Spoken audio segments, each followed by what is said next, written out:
अच्छा जी, तो last video में हमने देखा था कि हम किस तरह वेबसाइट को थीम इंटीग्रेट कर सकते हैं वेबसाइट की अपने प्रोजेक्ट के अंदर। हमने डैशबोर्ड को पहले ही क्रिएट किया हुआ है और हमने एक वेबसाइट को भी इंटीग्रेट करा लिया अपनी ई कॉमर्स की, जिसको हमें यूज करना है।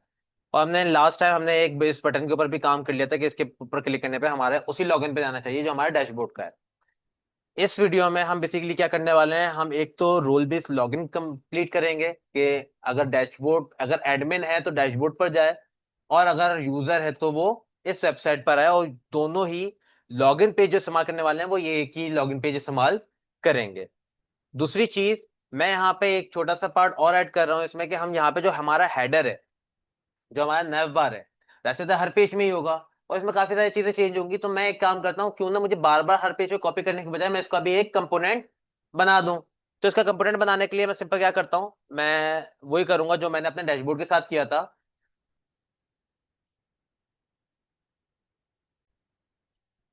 तो बेसिकली मैं कंपोनेंट बनाने के लिए वही डैशबोर्ड की अप्रोच यूज करूंगा कि मैं यहाँ पे अपने नैवबार स्टार्ट जहाँ पे कमेंट हुआ हुआ है, मैं इसको पूरे को बंद करूंगा। इसको यहाँ से कंट्रोल एक्स करूंगा और अपने मेन फोल्डर में यानी मेन डायरेक्टरी में मैं एक कंपोनेंट का फोल्डर बनाऊंगा, कंपोनेंट्स। और इसके अंदर मैं एक फाइल बनाऊंगा navbar.php, और यहाँ पर मैं अपने पूरे फाइल को यहाँ पे पेस्ट कर दूंगा। कुछ कोई आपको सिंटैक्स नहीं लिखना है, फिर बता दूं, सिंपल पेस्ट कर देना है। फिर दोबारा index.php पे आऊंगा और यहाँ पर आके सिंपल php का syntax open and close, then include. और इंक्लूड के साथ मैं यहाँ पर उस फाइल का पाथ दे दूंगा जो फाइल मैंने बनाई है। अब ये चीज मैं हर पेज के साथ करता हूँ। मैं एक काम करता हूँ, मैं कंट्रोल C, कार्ड के साथ भी यही कर लेता हूँ। सिंपल सेम काम, नैव बार को यहाँ पे बंद करता हूँ और इस नैव बार की जगह पे पूरी की जगह पे कंट्रोल V, वो लाइन आ गई। चेकआउट के साथ भी यही करते हैं, नैव बार पूरा बंद और कंट्रोल V। कॉन्टैक्ट के साथ भी। ये करने का एक रीजन है क्योंकि मैं एक चीज और आपको बताना चाहता हूँ कि हमारे साथ जो इश्यू आता है वो क्या आता है और हम उसको किस तरह सेट कर सकते हैं। शॉप, और फिर हमारे पास लास्ट रह जाएगा टेस्टिमोनियल। तो आप देख सकते हैं कि मैंने तमाम अपने नैवबार पेजेस के नैवबार को इंक्लूड की फाइल से रिप्लेस कर दिया। सारे नैवबार कहाँ से आ रहा है, मेरे कंपोनेंट्स वाले नैवबार से आ रहा है। क्लियर है। मैं यहाँ पर आता हूँ अपने पेज पर और रिफ्रेश करता हूँ, तो आप देख सकते हो मेरे पास ये अभी होम के पेज पर है, होम अभी एक्टिव भी हुआ हुआ है। मैं शॉप पे आता हूँ, मैं शॉप के पेज पर आ तो गया लेकिन एक्टिव क्या हुआ हुआ है अभी भी, होम। मैं शॉप डिटेल पर आ गया, अभी भी एक्टिव क्या हुआ हुआ है, होम। मैं कार्ड्स पर आ गया, अभी भी एक्टिव क्या हुआ हुआ है, होम। बेसिकली हो क्या रहा है हर पेज पे, क्योंकि मेरा क्या आ रहा है, एक ही टेम्पलेट यानी एक ही नैव बार उठकर आ रहा है। और उस नैव बार में बाय डिफॉल्ट होम की क्लास में एंकर में क्या लगा हुआ है, एक्टिव। होम में एक्टिव लगा हुआ है। तो डायनेमिकली जैसे जैसे मैं पेज चेंज करता रहूं वैसे वैसे एक्टिव खुद ही उस एंकर के टैग में लगता रहे। इसके लिए हम क्या करें, इसके लिए एक छोटा सा jQuery का कोड है जो मैंने पहले से लिख के रखा हुआ है। तो हम उस कोड को थोड़ा सा देख लेते हैं, गो थ्रू करते हैं, या इसको एक काम करते हैं पहले पेस्ट कर देते हैं। मैं यहाँ पे इसको कॉपी करूंगा, कंट्रोल C, और अपनी जावास्क्रिप्ट की फाइल को देखूंगा। देखें, आप देख सकते हैं मेरे एसेट्स के अंदर जो जावास्क्रिप्ट के फोल्डर है उसके अंदर एक ही फाइल है main.js, और यकीनन main.js हर फाइल के एंड में होगी। तो कार्ड.php पे आते हैं, कंट्रोल एंड दबाते हैं, तो देखो main.js सबसे एंड में लगी हुई है। मैं किसी भी पेज पे चले जाऊं रैंडमली तो main.js मुझे मिलेगी। तो मैं अपने उस कोड को कहाँ पेस्ट करूंगा, अपने main.js में। और पेस्ट कहाँ करूंगा, स्पिनर और फिक्स नेक्स्ट बार है उसके दरमियान में कर देते हैं या नेक्स्ट बार के नीचे कर देते हैं, डजेंट मैटर। मैं यहाँ पे आता हूँ, कमेंट लगाता हूँ, कमेंट कहता हूँ कि भाई ये किस चीज के लिए, for at dynamic active class in navlinks। ठीक है, मैंने कमेंट लगा दिया ताकि पता रहे कि ये कोड किस चीज का है, क्योंकि देखो सारा काम कमेंट्स के हिसाब से हुआ हुआ है। अब इस कोड को समझने की कोशिश करते हैं। सबसे पहले क्या कर रहे हैं, ये एक वेरिएबल बना रहे हैं करंट यूआरएल। करंट यूआरएल के नाम से वेरिएबल बनाया, विंडो डॉट लोकेशन डॉट एचरेफ। हम एचरेफ इक्वल टू करके जब देते थे तो हम उधर वैल्यू बताते थे कि कहाँ जाना है। लेकिन जो एचरेफ के थ्रू जहां से आया है उसने उसको वहां पे कैप्चर कर लिया और कहाँ रख लिया, करंट यूआरएल में। ये कब काम करेगा, ये जब काम करेगा जब मैं किसी पेज पे क्लिक करूंगा। जब पेज पे क्लिक करता हूं तो बेसिकली एचरेफ ही होता है ना, और एचरेफ में जो भी वैल्यू होगी अब कॉन्टैक्ट डॉट पीएचपी, या जैसे अभी कॉन्टैक्ट के पेज पे क्लिक करते हो तो कॉन्टैक्ट डॉट पीएचपी एचरेफ में वैल्यू होगी, ऐसे ही है। तो कॉन्टैक्ट डॉट पीएचपी इस वेरिएबल के अंदर आ जाएगी। दूसरी वेरिएबल क्या बना हुआ, करंट पाथ।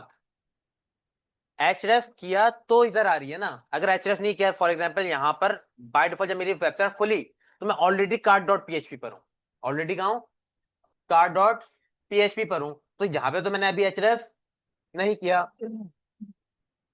तो यहाँ पे भी मैं करंट पाथ का एक वेरिएबल बनाऊंगा, और मेरे पास एक ऑप्शन होता है window dot location dot path name, यानी मेरे यूआरएल को मैंने पहले कैप्चर किया, फिर डॉट स्प्लिट, उसको स्प्लिट किया, उसको क्या किया, स्प्लिट। और स्प्लिट कहाँ पे किया, हर स्लैश पर।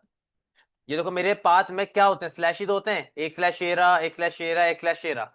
मैंने इस स्लैश में स्प्लिट कर दिया, तो देखो एक एक चीज ये बन गई, एक ये बन गई, एक ये बन गई, एक ये बन गई, टोटल 4 एरे बन गए, 4 आइटम्स बन गए एक एरे में, 4 आइटम्स बन गए, स्प्लिट कर दिया ना इसको। और डॉट पॉप, जब डॉट पॉप करते हैं तो पॉप का आपको जावास्क्रिप्ट मैंने पहले भी इसकी वीडियो भी अपलोड करी हुई है एरे मेथड्स की।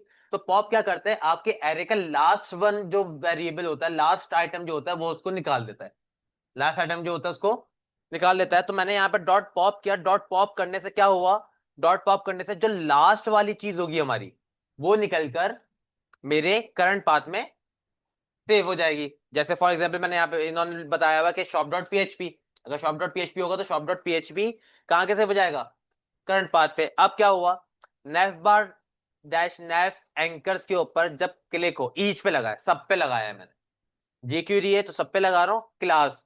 यहाँ पे देख सकते हैं मेरे पास, अगर मैं नेफ बार में जाऊं तो नेफ बार के अंदर जो मेरे एंकर्स है वो किसके अंदर है, नेफ बार नेफ के अंदर एंकर्स जो है, नेफ बार नेफ के अंदर जो एंकर्स हैं। तो यहाँ पे भी वही काम हो रहा है, नेफ बार नेफ के अंदर जो एंकर्स हैं उसके सब पे मैंने एक वेरिएबल बनाया, लिंक यूआरएल, लिंक यूआरएल।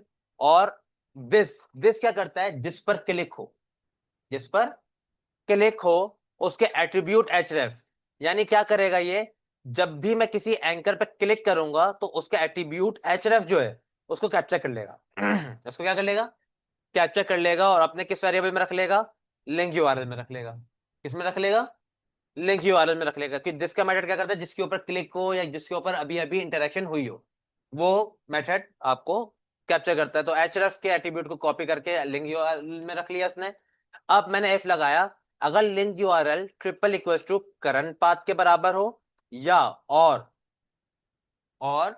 मैंने लॉजिकल ऑपरेटर लगाया, लिंक यूआरएल जो एचरेफ के अंदर जो वैल्यू लिखी हुई है वो किसके बराबर हो, करंट यूआरएल के बराबर हो, तो क्या हो, तमाम नेव बार नेव के एंकर्स में से रिमूव क्लास कर दो एक्टिव, मतलब सब में से एक्टिव क्लास क्या कर दो, रिमूव कर दो। अगर किसी और पे लगी होगी सब पे से क्या हो जाएगी, रिमूव हो जाएगी। और ऐड कर दो क्लास एक्टिव की सिर्फ किस पर, दिस, जिस पर क्लिक हुआ है, जिस पर क्लिक हुआ है या जिस पर अभी वो मौजूद है। सिंपल सा ये छोटा सा कोड है जो आपके काम आएगा पाथ के हिसाब से डायनेमिकली अपने नैव बार में एक्टिव क्लास को ऐड कराने के लिए। बहुत इजी सा है, तो आप इसको वैसे भी लिख के रख सकते हो, कहीं पे कैप्चर कर सकते हो, या कंपोनेंट बना के भी रख सकते हो। चलिए हम इसको टेस्ट करते हैं। मैं यहाँ पे हर जगह जा रहा था तो मुझे बकायदा मैंने देखा कि सब जगह होम पे क्लिक आ रहा था। मैं यहाँ पे शॉप पे आता हूँ तो देखो अब एक्टिव क्लास इस पे लग गई। मैं कॉन्टैक्ट पे आता हूँ, कॉन्टैक्ट पे लग गई। मैं होम पे आ रहा हूँ, होम पे लग गई। यानी मेरी एक्टिव क्लास रैंडमली हर पेज पर काम कर रही है। ठीक है, तो मेरा ये वाला मसला मेरा हल हो गया और कंपोनेंट नेविबार का भी बन गया है। ये हमारे एक छोटा सा काम था, ये हम कर चुके हैं। अब चलते हैं अपने रोल बेस्ड लॉगिन की तरफ। जाहिर सी बात है, यूजर लॉगिन कर रहा है तो इसका मतलब यूजर रजिस्टर भी करेगा। यूजर लॉगिन कर रहा है तो यूजर रजिस्टर भी करेगा। तो रजिस्टर करने के लिए मैं यहाँ पर आता हूँ, जैसे मैंने क्लिक किया तो यहाँ पे लॉगिन करने के लिए आया, तो मैं यहाँ पे एक चीज और ऐड करूंगा अपने लॉगिन पर। अच्छा, मैं इन सारी चीजों को बंद कर देता हूँ, इनको मैंने बंद कर दिया और अपने डैशबोर्ड पे आऊंगा और डैशबोर्ड पे जाऊंगा लॉगिन डॉट पीएचपी पर। और इसके फॉर्म में एक चीज और ऐड करूंगा, बटन पे क्लिक करने से पहले एक एंकर। और एंकर में सिंपल बोलेंगे कि डोंट हैव एन अकाउंट, बल्कि शायद हमारे पास ऑथेंटिकेटर रजिस्टर पे ये ऑप्शन हो, ऑलरेडी हैव एन अकाउंट, ये वाला डिफ बनी हुई है। मैं इस डिफ को यहाँ से कॉपी करता हूँ ताकि थीम खराब ना हो, और लॉगिन डॉट पीएचपी पे पेस्ट कर देता हूँ। इस पे क्या क्या लिखा हुआ है, देख लेते हैं। इधर लिखा हुआ ऑलरेडी हैव एन अकाउंट, तो मैं यहाँ पे लिखूंगा डोंट हैव एन अकाउंट।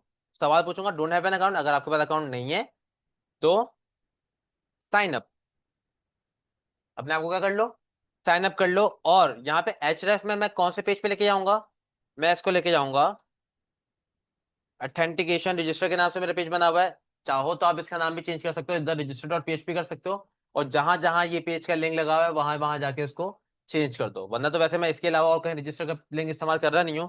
तो मैं एक काम करता हूँ, मैं इस पेज पे आता हूँ, इसका नाम रजिस्टर कर देता हूँ, सिंपल रजिस्टर डॉट पीएचपी। अच्छा, ऑलरेडी रजिस्टर डॉट पीएचपी मैंने बनाया हुआ है, तो मैं इसको यही रहने देता हूँ फिर। और इसके ही नाम को मैं कॉपी करता हूँ और अपने लॉगिन डॉट पीएचपी में पेस्ट कर देता हूँ, register authentication register dot PHP. याद होगा ये वाला रजिस्टर का पेज हमने क्यों बनाया था, एडमिन को रजिस्टर करने के लिए। तो मैंने इसको डिलीट नहीं किया था, आप चाहो तो डिलीट कर दो, नहीं करना है तो नहीं करो। खैर, मैंने ऑथेंटिकेशन रजिस्टर पे क्लिक बटन बना दिया है। मैं यहाँ पर आता हूँ, रिफ्रेश करता हूँ, तो देखो मेरे पास एक ऑप्शन आ गया डोंट हैव एन अकाउंट का, साइन अप का। सही है। अब इनके दरमियान कुछ थोड़ा सा गैप चाहिए, तो मैं इसको क्या करता हूँ, यहाँ पर MB3 कर देता हूँ, ताकि मार्जिन बॉटम 3 थोड़ा सा गैप आ जाए। साइन अप पे क्लिक करते हैं, तो देखो मैं कहाँ पे पहुंच गया अपने रजिस्टर के पेज पे पहुंच गया। और अगर आपके पास अकाउंट है तो साइन इन कर लो, तो साइन इन पे क्लिक करूंगा तो मैं यहाँ पर आ गया। ये दोनों आपस में लिंक्ड है। तो अब बस मुझे क्या करना है, पहले रजिस्टर का काम करना है। पहले रजिस्टर का काम करना है, तो रजिस्टर का काम करने के लिए मैं क्या करूंगा, मैं रजिस्टर के पेज पे आऊंगा और यहाँ पे आके अपनी चीजें देखूंगा, मेरे पास क्या क्या चीजें हैं, और वो चीजें मैं मिलाऊंगा किससे, अपने PHP माई एडमिन से, यानी मेरे डेटाबेस से। डेटाबेस जब तक खुल रहा है तो मैं यहाँ पे आके अपनी चीजें देख रहा हूँ, तो मेरे पास नेम है, आईडी और लेबल को रहने देते हैं, टैग्स है, यहाँ पे एक नेम का एट्रीब्यूट नहीं है, तो नेम का एट्रीब्यूट ऐड कर देते हैं नेम के नाम से ही, कि ये मेरा नेम है, ये मेरी ईमेल है। बल्कि हमें ईमेल से नहीं यूजर नेम से करना है, तो मैं इसको यूजर नेम से कन्वर्ट कर देता हूँ। इसकी फॉर और लेबल का फॉर और इसकी आईडी यूजर नेम कर देते हैं, लेबल भी इसका यूजर नेम कर देते हैं, और टाइप इसके टेक्स्ट कर देते हैं, और नेम इसका यूजर नेम कर देता है। नेम इसका क्या कर लिया हमने, यूजर नेम।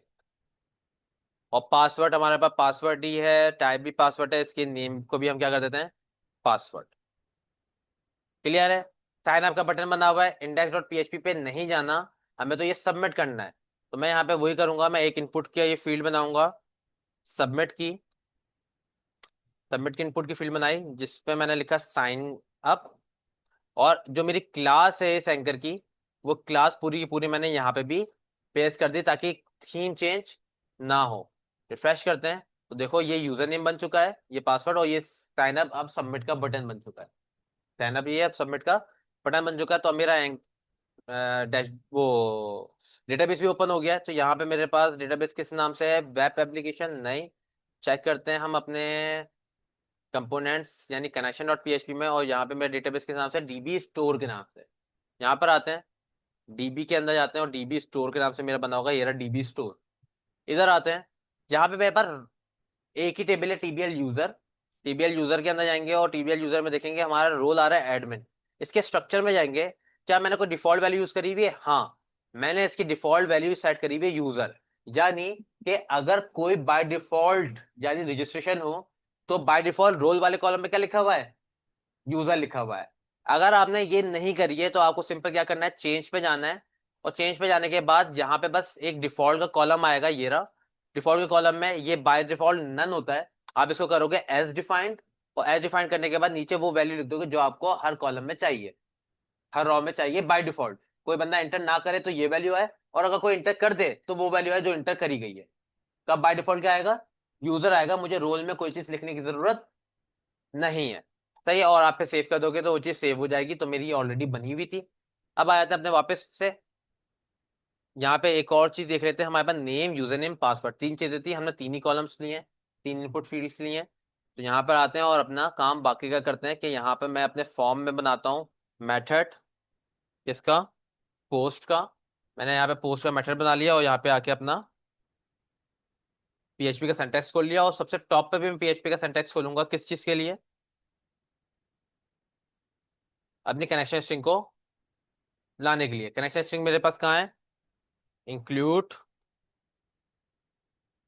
मेरे कंपोनेंट्स के अंदर किस नाम से? कनेक्शन डॉट पीएचपी के नाम से ये ऑलरेडी सेव्ड है। ठीक है, अब यहाँ पे आते हैं। If if dollar server, dollar server के अंदर आने वाली रिक्वेस्ट मेथड हमारे पास था, सॉरी देख लेते हैं, हमारे पास लॉगिन के अंदर ये काम हुआ हुआ है, ये रहा कि डॉलर सर्वर के अंदर आने वाला रिक्वेस्ट मेथड जो है वो डबल इक्वल टू अगर पोस्ट हो या सेट पोस्ट सबमिट हो, तो यही वाला इफ मुझे चाहिए। तो मैं यही वाला इफ लूंगा, तो मैं सिंपल ये इसको कॉपी कर लेता हूँ यहाँ से और यहाँ पे आके इसको पेस्ट कर देता हूँ कि अगर डॉलर सर्वर में आने वाला रिक्वेस्ट मेथड पोस्ट है और डॉलर पोस्ट सबमिट सेट हुआ हुआ है, यहाँ पे मैंने अपने बटन में, जो मेरा सबमिट का बटन है उसके अंदर नेम नहीं रखा कोई, तो नेम रख देते हैं सबमिट का, ताकि ये चीज सबमिट होनी भी तो चाहिए, क्योंकि यहाँ पे एंड ऑपरेटर लगा हुआ है। तो क्या हो, तो सबसे पहले तो मैं 3 वेरिएबल बना लेता हूँ, नेम, यूजर नेम और पासवर्ड के, जो मेरी इनपुट फील्ड में आ रही है। तो dollar name equals to dollar underscore post, dollar underscore post, और इसके अंदर मेरे पास आ जाएगा की, कौन सी आएगी? नेम की। अच्छा, इसके अंदर कोई एक्स्ट्रा चीज ना आए, यानी स्पेसेस वगैरह ना आए शुरू में और आखिर में, तो मैं इसको किस मेथड में रखूंगा? मैं इसको ट्रिम के मेथड में रखूंगा, इस तरह से। सही है। इसी को इसी तरह से मैं यूजर नेम को भी,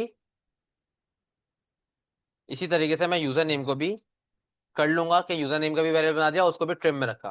लेकिन पासवर्ड को मैं ट्रिम में नहीं रखूंगा, मैं पासवर्ड को ट्रिम में नहीं रखूंगा। मैं बोलूंगा भाई dollar password equals to, password मुझे हैश चाहिए, पासवर्ड मुझे हैश चाहिए, क्योंकि मैंने यहाँ पे लॉगिन कराते वक्त हैश पासवर्ड को ही वेरीफाई कराया है। आप देख सकते हैं यहाँ पर, कहाँ गया ये रहा। पासवर्ड जो वेरीफाई करा रहा हूँ वो मैं हैश फॉर्मेट में करा रहा हूँ, तो ये होवर करके देख सकते हैं कि check if the giving hash matches the giving option. तो अब जाहिर सी बात है, मुझे डेटाबेस में भी सेव क्या करवाना होगा? हैश पासवर्ड सेव कराना होगा। तो उसके लिए मेरे पास मेथड कौन सा है? Hash sorry, password hash, password hash. अब इसके अंदर मुझे वो पासवर्ड देना है जो मेरे इनपुट फील्ड से आ रहा है, और वो इनपुट फील्ड से किस नाम से आ रहा है?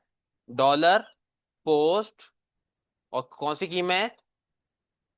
पासवर्ड की में। ये मैंने वो दे दिया, कॉमा। अब मुझे ये बताना है कौन सा हैश, तो पासवर्ड डिफॉल्ट, पासवर्ड डिफॉल्ट। मैं ये चीज इसको मेथड दूंगा जिसके हिसाब से वो क्या करेगा, इसको हैश बनाएगा डिफॉल्ट फॉर्मेट पे, ताकि मैं उसको उसी डिफॉल्ट फॉर्मेट पे वेरीफाई भी कर सकूं। तीनों चीजें मेरी रेडी हो गई हैं, तीनों चीजें मेरी रेडी हो गई हैं। अब अपनी स्टेटमेंट रेडी कर लेते हैं। तो dollar S T M T equals to dollar con, और अपनी क्यूरी को प्रिपेयर कर लेते हैं। तो प्रिपेयर, अब यहाँ पे अपनी क्यूरी लिख लेते हैं, इंसर्ट इनटू टीबीएल यूजर, और मेरे कॉलम्स कौन कौन से हैं? नेम, यूजर नेम और पासवर्ड। 3 कॉलम ले रहा हूँ, ना आईडी लिख रहा हूँ इसमें, ना रोल। रोल में बाय डिफॉल्ट वैल्यू आएगी यूजर की, आईडी में बाय डिफॉल्ट ऑटो इंक्रीमेंट की वजह से नंबर खुद ही आ जाएगा। सिर्फ 3 चीजें ही इंसर्ट करूंगा मैं। Values, values round bracket. अब मैं यहाँ पे वैल्यूज डायरेक्ट नहीं लिखूंगा, बल्कि क्वेश्चन मार्क लिखूंगा वैल्यूज की जगह।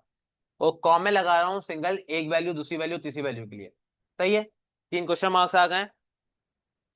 अब इन वैल्यूज यानी इन क्वेश्चन मार्क में बेसिकली कौन सी चीज आनी है, वो चीज मैं बेसिकली किस तरह लिख रहा हूँ? Dollar S T M T, क्योंकि अब एस टी एम टी के अंदर ये क्यूरी प्रिपेयर हो गई है, तो इसी के थ्रू मैं अब एरो फंक्शन बनाकर मैं यहाँ पे लिखूंगा भाई बाइंड पैरम।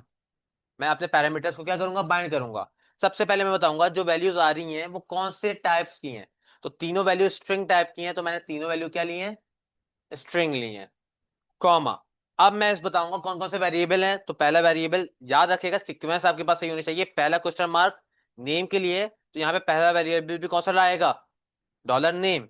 कॉमा, दूसरा क्वेश्चन मार्क, यूजर नेम के लिए तो दूसरा वेरिएबल कौन सा आएगा, यूजर नेम, और तीसरा वेरिएबल आपका पासवर्ड के लिए तो तीसरा वेरिएबल कौन सा आएगा, पासवर्ड। ये चीज लाजमी याद रखेगा कि आपकी सीक्वेंस खराब नहीं होनी चाहिए, आपकी सीक्वेंस खराब नहीं होनी चाहिए। ठीक है, बाइंड पैरम कर दिया है। अब मैं यहाँ पे क्या करूंगा, अब इस क्यूरी को क्या कर देता हूँ, एग्जीक्यूट। मैं क्या कर दूंगा, simple execute, $stmt execute, simple.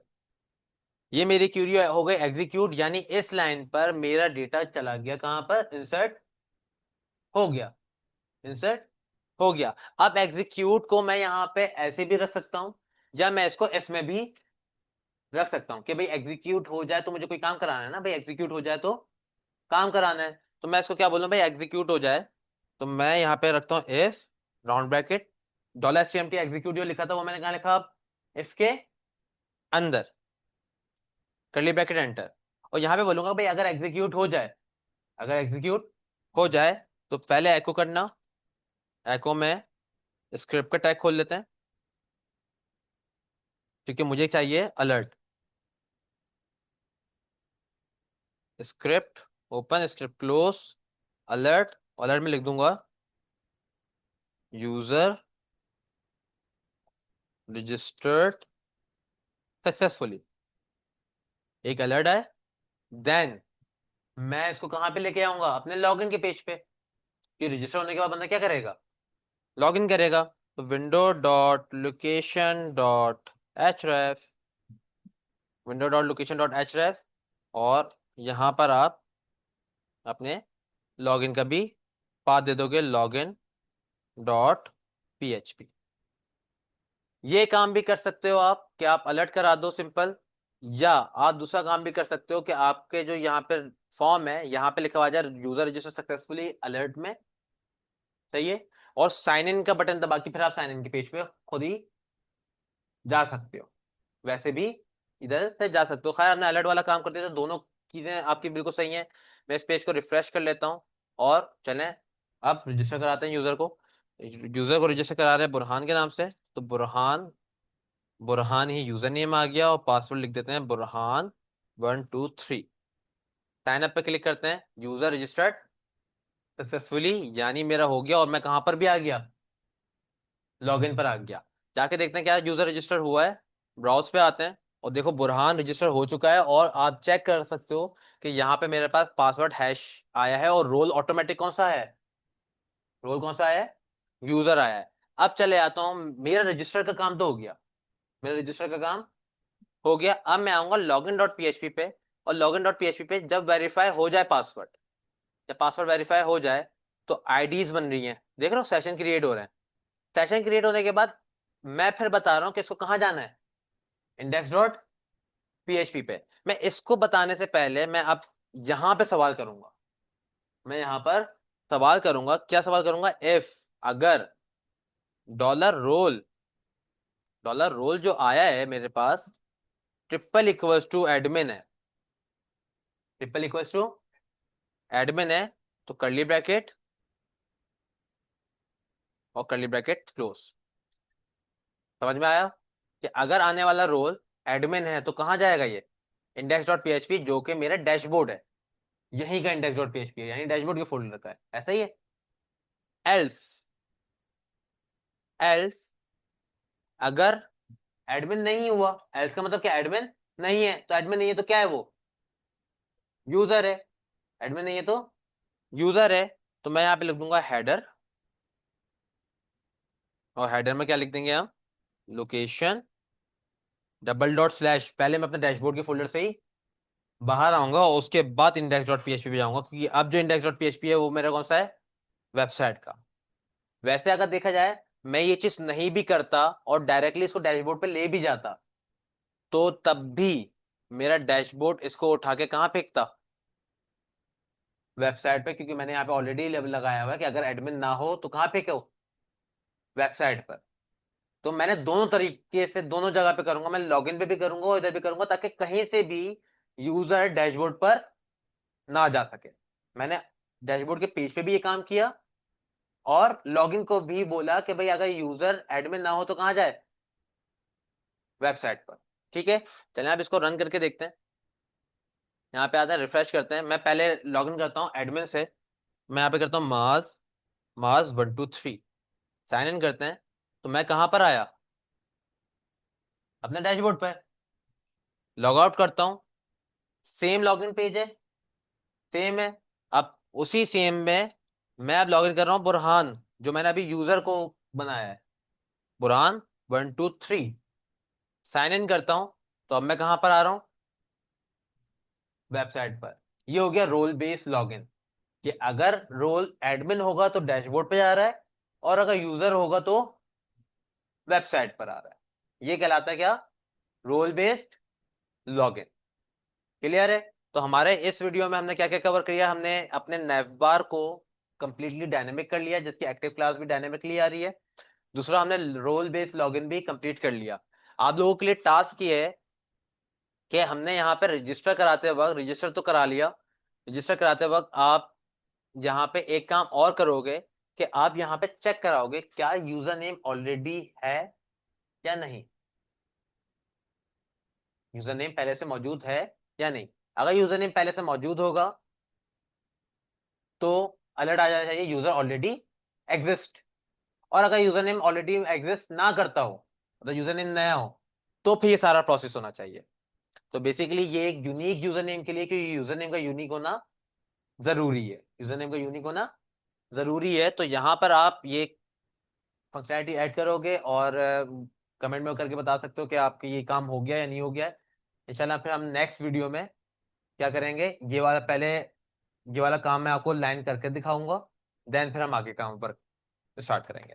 ठीक है।